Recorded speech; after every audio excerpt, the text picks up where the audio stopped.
Hey everyone, welcome to Student Athlete Combo. Student Athlete Combo is a podcast to help new and current student athletes get the most out of their academic experience.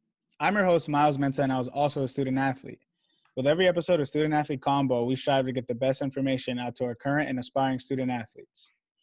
Hey guys, today we have an awesome guest. We have an awesome interview with Taj Deshawn, athlete, career transition coach, vice president of Self-Published in 30 Days, podcast host, and the author of a book that's coming out soon, podcast and the book, Thriving After Sports. Very cool, very cool guy. We had a chance to talk and connect. I'm really excited to have him on the podcast. He was an athlete. He played football at Stony Brook. So obviously that's why he's on, Student Athlete Combo. But it's really cool what he's doing with his platform. How I actually got connected with him is I was someone on my podcast in the past. We talked and he was like, hey, you got to get in touch with this guy. Like he could help you out with your podcast, but also, with where you are now, because I'm out of school. I was an athlete.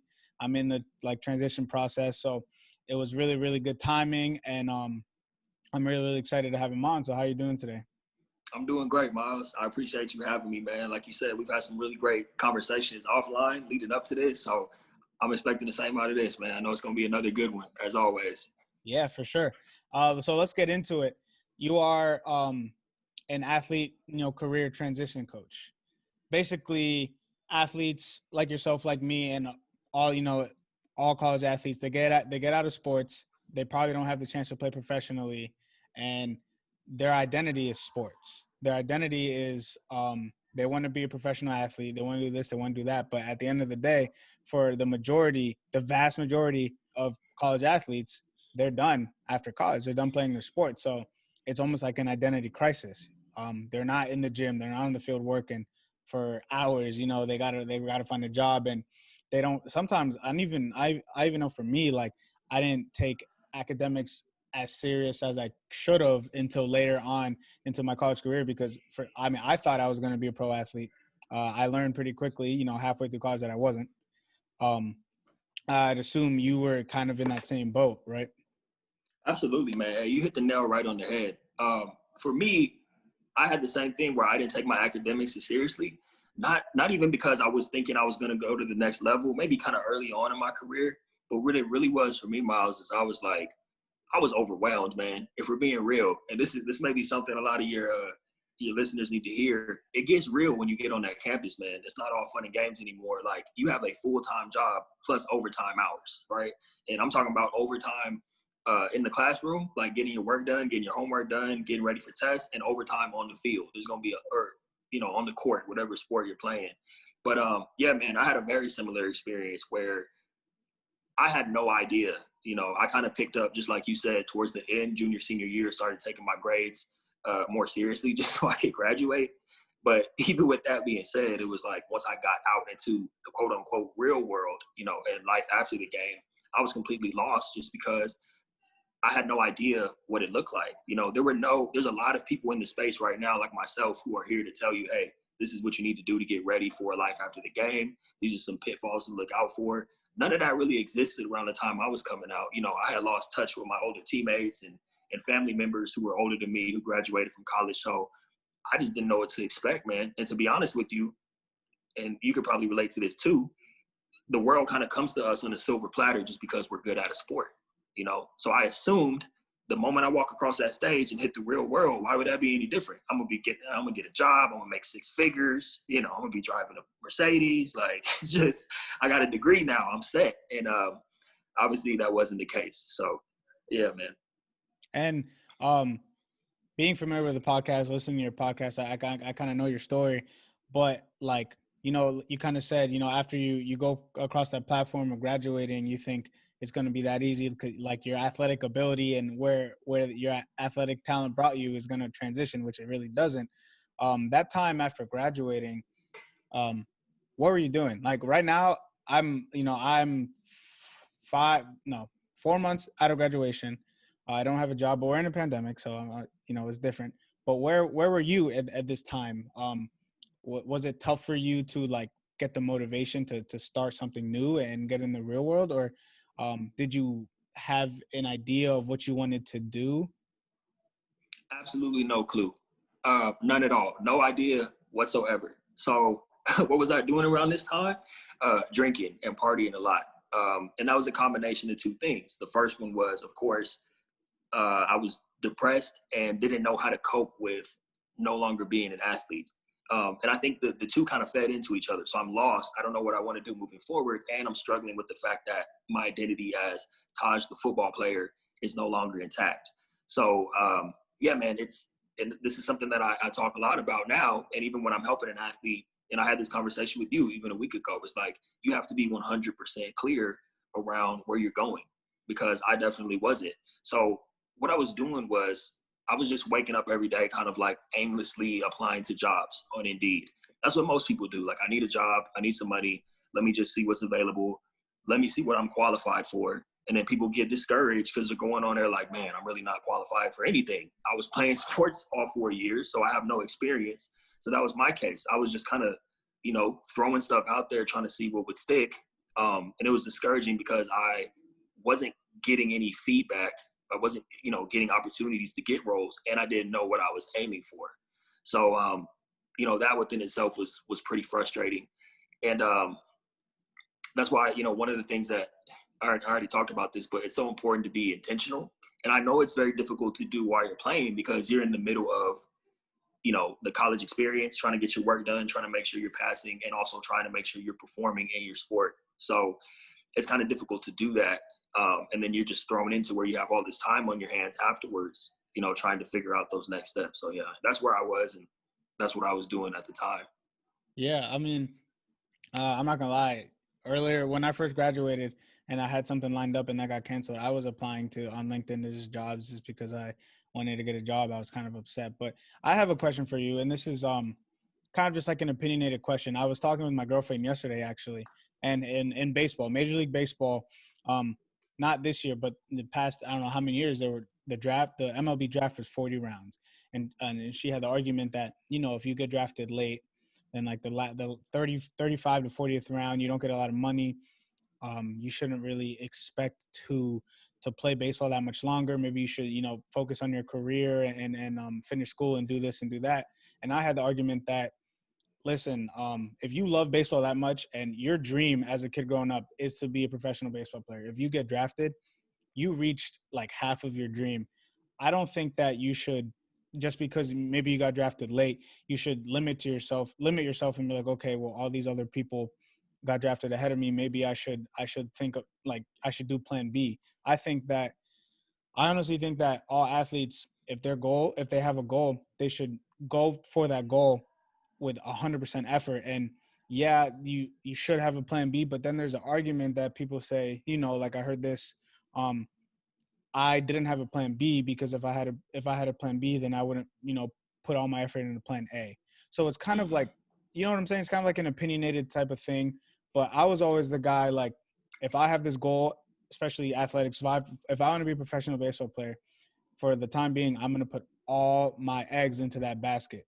And I would think that's the right thing to do. But at the same time, as an athlete, you kind of have to have an idea of what you want to do after. So it's like, it's a tough situation. Yeah, 100%. No, you hit the nail right on the head, Myles. And that's the issue, right? That's the issue that all elite athletes are up against, collegiately or professionally, is that if you're striving, like you said, your plan A is to be a professional player, or even just to have the best college experience you can. That's all you're thinking about. All your effort is going into that. And I know it's easy for me to sit here and say, well, you got to be prepared to, think about life afterwards and start putting a plan in place. That's what people always tell you, right? You got to have a plan B. It's easy to sit here and say that, but I didn't do it, like you didn't do it because that's all that you know at the moment. So, and this kind of ties back into what I was saying earlier about Indeed, right? The thing with trying to play catch up after you're done playing, which is all the athletes I'm working with, trying to play catch up for the time they didn't spend preparing during their career.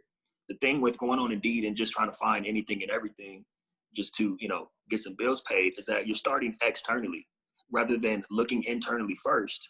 Like if I, during that time period in my life, if I was to look internally and say, what do I actually want? Like, what do I want to do on a day-to-day basis? I probably would have arrived at the conclusion of helping former athletes a lot sooner versus going from job to job and trying different things because I wasn't looking internally. So yes, you're absolutely right. But at the same time, I really do still encourage athletes during their careers to start thinking about it, because it's going to end no matter what. If you had got a professional baseball contract and you were playing, like, what's the typical professional baseball contract? Like, how long do people play in the league on average? Well, that's a good question. In the average, if you are a major league baseball player, if you make it to the big leagues, it's probably like less than it's probably like 4 to 5 years. But the majority of people don't even make it. Like they don't make it out of the minor leagues. So Right. that's one thing. And then some kids go out of high school. They go out of high school where they get drafted late. They want to be a professional baseball player. They play minor league ball from 18 to 21 or 22 years old. And after that, they're done. They can't go. They can try to go back and play minor league ball, but if they got released, like, they're probably not going to get picked up again. And you chose not to go to college. So if you want to go back to college, you can do that, but you can't play NCAA baseball. And it's a really tough situation. But the answer to your question is, it's not that long. Like, the average career is not that long. Exactly. And in the NFL, it's even shorter. You've heard that before. The NFL stands for not for long. So I would encourage anybody listening to this right now who has that mindset of, oh, I can't try to focus on what I'm going to do afterwards because that's taking my eye off plan A. I want to encourage you to think of it as, even if you do make it, and I hope you do make it, I'm cheering for you. I'm cheering for you to make it to the professional level. That career is going to end too. So start thinking about what you're going to do after that. And another thing I'm really big on is not staying in what's comfortable. So you know this, Myles.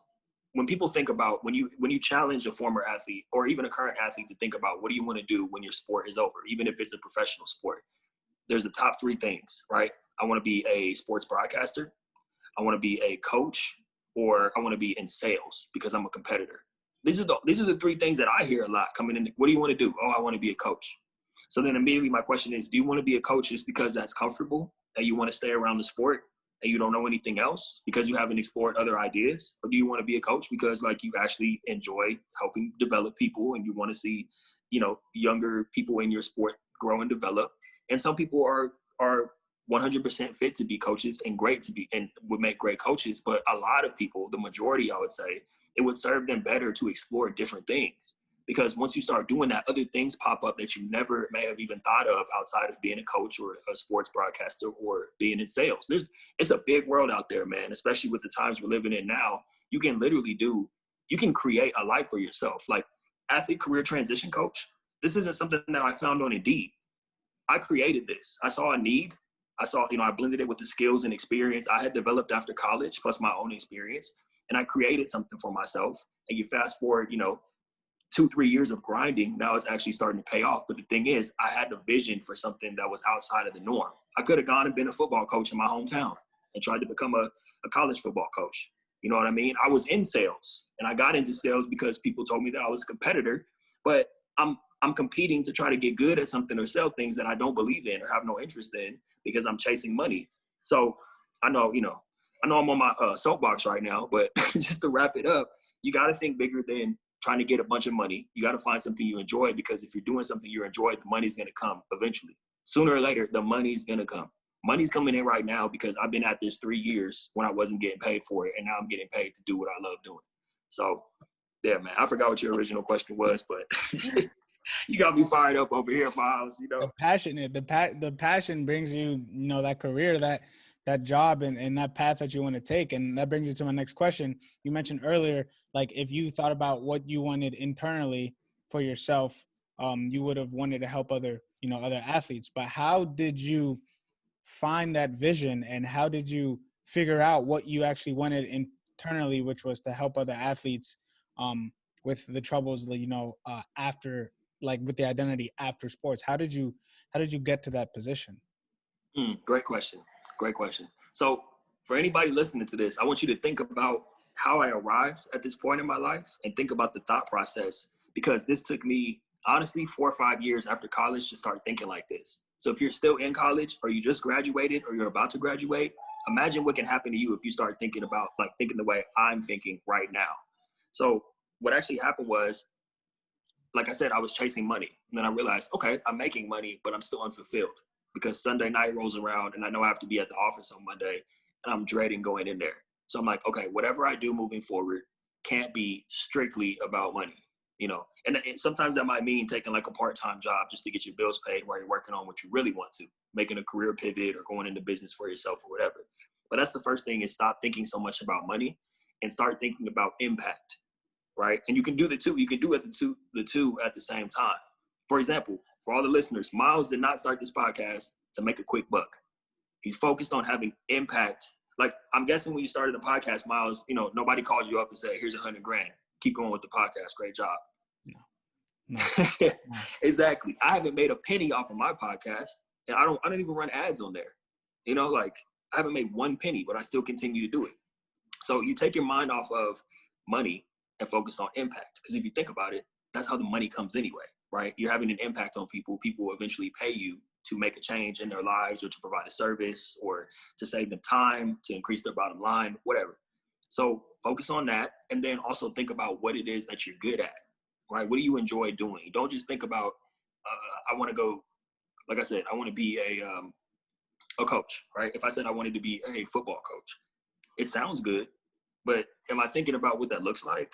I'm going to have to start as a graduate assistant. I'm going to have to be the scrub. I have to go there and, you know, set the film up and bring the head coach's coffee and do all that type of stuff. Like, you got to think about what your day-to-day actually looks like. A lot of people don't think about that.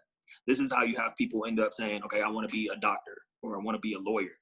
You know, when someone says they want to be a lawyer, they just want to wear, like, you know, a fancy suit and drive a Maserati and think they're in like a lawyer movie where they get to, you know, say something to the judge and the courtroom goes wild. Like, you're not thinking about the hours of law school. You're not thinking about, you know, studying to pass the bar, or what the day-to-day lifestyle of a lawyer looks like. So just to sum it up, man, take your eyes off the money, focus on impact, focus on making a contribution to your fellow human beings. And last but not least, think about what your day-to-day lifestyle is going to look like. Like, you have to customize your lifestyle. I realize that this is another thing about lifestyle, right? I realized that I didn't want to put on a suit and tie for the rest of my life and go drive to an office and sit in traffic for the rest of my life. So I created a structure for myself where I could have impact on people, make money, do things I'm good at, and do it from the comfort of my own home. You know, I can do coaching from anywhere in the world. I can do a podcast from anywhere in the world. I don't have to go sit in the cubicle every day to do that. Especially now, we're seeing that how easy it is to work from home. Like, try to figure out a way you can work remotely. If you need to go work in an office somewhere to be around teammates and you thrive in an environment where everybody's pushing each other, then go do that. That's what's best for you, but you got to know what's best for you. So I know I got long-winded on you again, Myles, but that's all I want to say, man. I love it. That's a great answer. But I'm gonna play a little bit of devil's advocate just because I want to hear your response. But you know, and everything you said was absolutely true, and I've thought about what you're saying and everything. You know, for example, you want to be a lawyer. You want to be a lawyer because it looks cool in the movies. You know, they have a lot of money, but like, are you willing to do what it takes to be a lawyer? And is that what you want to do? At the same time, you said you went into sales, but you really figured out what you wanted to do. You know, help other athletes, go into business for yourself, and make a brand for yourself. But did you know what that took? Did you know what that looked like? Because there, at the same time, wasn't there a lot of uncertainty? Because you had to bring some money home and you had to have some type of success, but there wasn't, like, obviously, yes, there was a goal, but there wasn't, you know, like working for a sales company or working for any type of business company, like, there's a goal, there are positions where you can move up. But with something going into business on your own, there isn't like a structure. You make your own structure and there's a lot of uncertainty. What was that like for you? Was that tough, or were you just going full force and you're saying, hey, I'm gonna do it till I make it? Or was it kind of like, I'm gonna try this out and see if I get successful, but if I don't, like, I'll try something else? It was both. And thank you for playing devil's advocate and for bringing that up, because that's great. I think that's important for people to hear, man. It was both. It was tough. There was times where it was downright miserable and I wanted to give up. I'll go get a safe job. And the second part of it is I wasn't going to stop until I got there. Like, because I had the end goal in mind, and I'm talking about the lifestyle, right? Not like we're talking about a lawyer. Like, the end goal is to be a lawyer. Okay, great. The end goal for me was to do what I'm doing now, is to coach and have an impact on former athletes and to think about what that lifestyle actually looks like. That's the life I'm living right now because I really dove in head first 3 years ago. And it was tough and it was hard. I had to give up my apartment with my girlfriend that I was living with a few years ago because I wasn't bringing any money in, right? And I had to move back in with my parents. The week after I moved back in with my parents, my car got repossessed. So, you know what I mean? Now, here's the thing, and this is, at that time, I was like hard-headed, and you couldn't tell me that this wasn't the only thing I was going to do is help athletes. Like, I could have easily gone to get a part-time job and do something like that. And I did do that. I did eventually do that. I went to go do this job where I was installing like glass and shower doors. And I did, you know, I have a degree. I could go get a job while I'm working in the office and I could have made better money. But I knew that if I was to be in that type of environment, I would have been drained because those were the environments that were draining me before. And I wouldn't have been able to build properly. So I'm like, let me go get this little part-time job, make $16 an hour. You know, I come home and maybe my body's tired because I've been working all day, but I'm an athletic dude. So I can do the physical, the manual labor and come home and my mind is still sharp to coach, to help people, to build, to plot my next move. I still have all that energy. So you got to be smart and figure out what works for you. You know, and I'm glad you played devil's advocate once again, because I don't want to sit here and act like whatever you can do anything in the world and it's going to be easy. Like it sounds good. No, it's going to suck sometimes. And that's what separates the people who reach their end goal versus the people who don't, is the people who keep going when it's tough, because whatever the goal is, whatever the vision or the dream you have for yourself is 10 times more important than whatever circumstances you're facing. You got to be willing to talk yourself off that cliff of quitting. And I had to do that more times than I could count, man. So. Okay. And did you have, if we relate this back to sports, athletes who get to the highest level, they have people in the corner. They have coaches, they have family, they have a lot of people in their corner rooting for them. When you, when you wanted to be like a transition coach, a career coach, did you have anybody like that in your corner, like inspiring you and giving you the motivation to keep doing it when times were hard? Yeah, that person was me most of the time. You asked some really good questions, Myles. Hey, you're good at your craft, man. I got to give it to you because you're digging beneath the surface and digging for the answers that people need to know. So I just want to take a minute to, give you some props for that, man. And this is something that I actually recently realized in my life. I was on the hunt for people that I could look to and who could guide me, who could be mentors or have my own coaches, right? And a lot of times, if you're trying to do something new, like there are really no other athlete transition coaches. There may be some now, but when I was first starting out, I didn't know of any. So I didn't really have people to look to. There are people who help former athletes and go and speak at school. So I did look to some of those people for sure. And even tried to reach out to those people so they could, help me or guide me. And this is no knock against them. These are busy people. So they probably didn't have time to help a young kid like me out, just who was trying to start out in business. I didn't really have anything yet. But that's another thing that I think is important, is that you can look to people or get guidance from people indirectly. Like we live in a time where you can literally look up anyone's story or absorb their content. So I got guidance and mentorship that way, even from people who weren't necessarily doing what I was doing. Like I said, there's not a lot of people who are, older than me or farther in their careers than me who are doing, or, who are working with former athletes. So even though I couldn't necessarily find people like that or connect with people like that, I looked up to, other business owners, even someone like Nipsey Hussle, right? R.I.P. Like Nipsey Hussle was someone that I looked up to, not just for the music, but for the interviews, to get the mindset, right? The business mind, the independent mindset, the go-getter mindset, running your marathon. These are things that I absorbed from him. And there's countless other people I could sit here and name. But recently, even with my new role with Self-Published in 30 Days, like I actually have a mentor, and that's the owner of the company. He's a Black CEO, owns the #1 self-publishing company in the world. So I'm doing my book. He's my mentor. I'm working with his company now. Now I actually have a person who I talk to every day, who is my guide and my mentor, and that's key. So if you can find that person, stay close to them, stay under their wing, let them guide you. If you can't find anybody like that, then you got to, find indirect or virtual mentors, Right. And you got the podcast, Thriving After Sports. Obviously you got the book coming out. What brought you to come out with, like media outlets in terms of making the podcast and then the book that is shortly coming out? What was your purpose behind that? It all comes back to impact, Myles.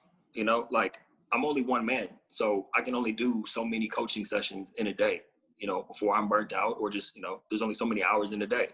So the podcast actually started at just a little over a year ago because I'm like, I have a lot to say, and I'm sharing a lot of wisdom and guidance to these former athletes on my coaching calls, and they're getting a lot out of it, but I can't reach everybody. So let me start a podcast because that way I can do some coaching indirectly. And I know people are getting helped and transformed by the podcast who I'll never even speak to. There are people who listen to my podcast probably and get help through their transition, and I never have to talk to them.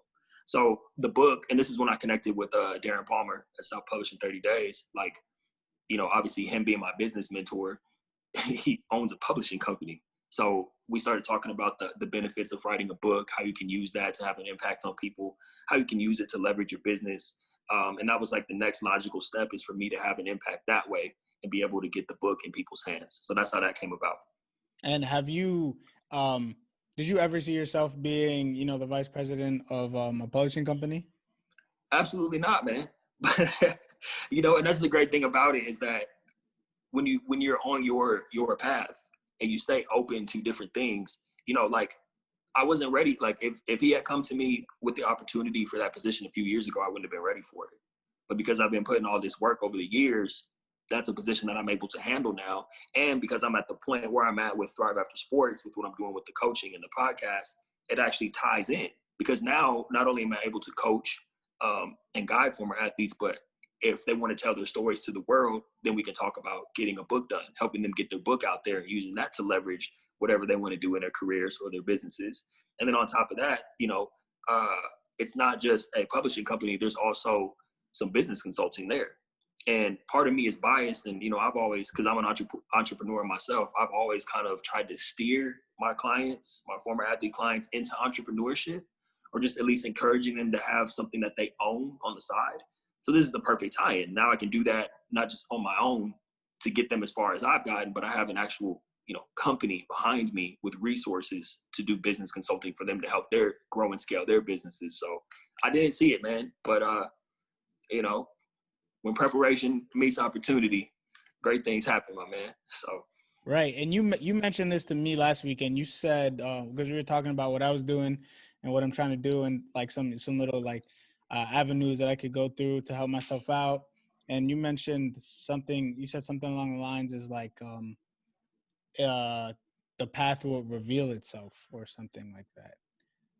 Basically with that meaning, put all your effort into the opportunities that you get, take them and put a lot of effort in. And at the end of the day, your path and what you want to do is going to reveal itself with the opportunities that you make, like if you put all this work in, you're going to get opportunities. You essentially make those opportunities. And that really like stuck with me for sure.